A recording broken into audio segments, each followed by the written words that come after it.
Hello my friends, Evolutionary Energy Arts family. So guys, we have yet another study, quote unquote, that is pointing to the fact that alien life could be thriving very close to us. And more and more news keeps trickling in about different studies, different discoveries that show that life probably abounds out there.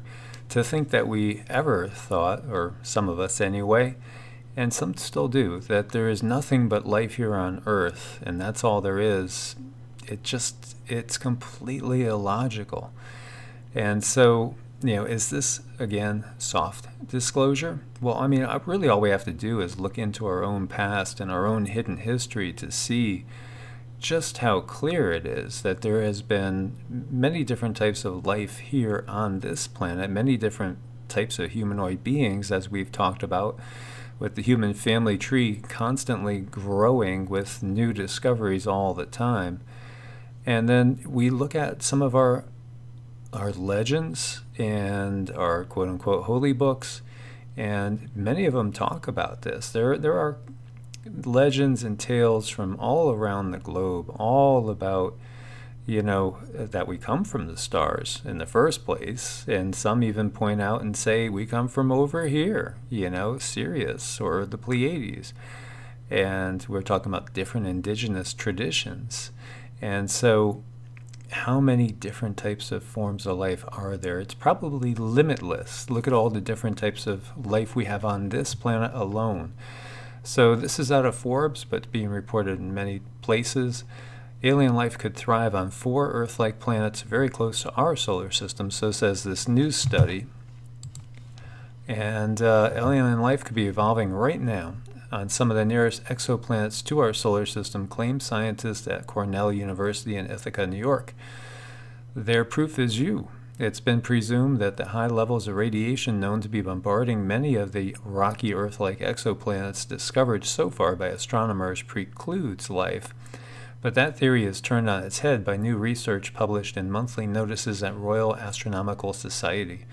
In Lessons from Early Earth UV Surface, radiation should not limit the habitability of active M star system.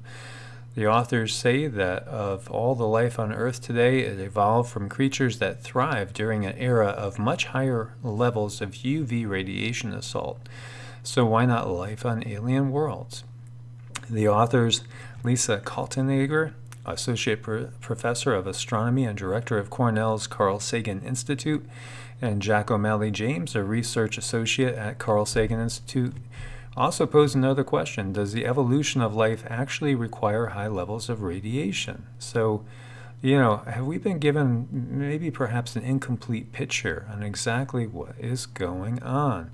And so this is an artist's impression of a rocky planet, Proxima-b, orbiting a red dwarf star, Proxima Centauri, the closest star to our solar system, basically in our backyard. So they make the case that Proxima-b, only 4.24 light years away from our solar system and the closest known Earth-like rocky planet, although we know almost nothing about it, receives 250 times more X-ray radiation than the Earth currently. It could also experience deadly levels of ultraviolet radiation on its surface. However, since humans have evolved from creatures that survived an even greater bombardment on Earth 4 billion years ago, the authors argue there's no reason to believe that it doesn't support life. So to prove that if Earth had evolved complex life, so then can exoplanets, the researchers modeled the surface UV environments of the 4 exoplanets closest to Earth that are potentially habitable. They compared them to levels on Earth through its geological evolution and assessed the mortality rates at different UV wavelengths of extremophiles. They found that not all wavelengths of UV radiation are equally damaging. Their model also shows as atmospheres thin and ozone levels decrease, more high-energy UV radiation reaches the ground. So if you're judging habitability, it's therefore important to think about ozone levels, not just radiation levels. However, they also found that even for planet models with thin, unprotected atmospheres and those with ozone-poor atmospheres, surface UV radiation remains below early Earth levels, even during flares for the red dwarf stars, such also known as M stars they orbit. So any or all of them could support life, especially if it had protective features such as pigments or biofluorescence.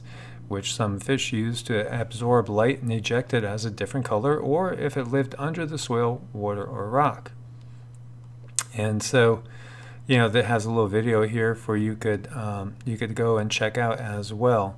So more and more studies, more and more things being given to us, and as I've said before, when you really read the Puranas and the Vedas, they're very, very old books, and they talk all about there being all sorts of different, tens of thousands of different types of humanoid life just in our galaxy. Then it becomes apparent, that life has been here all along, and they've probably been watching us. And isn't it fascinating that we have a group called the Watchers out there that happen to watch us?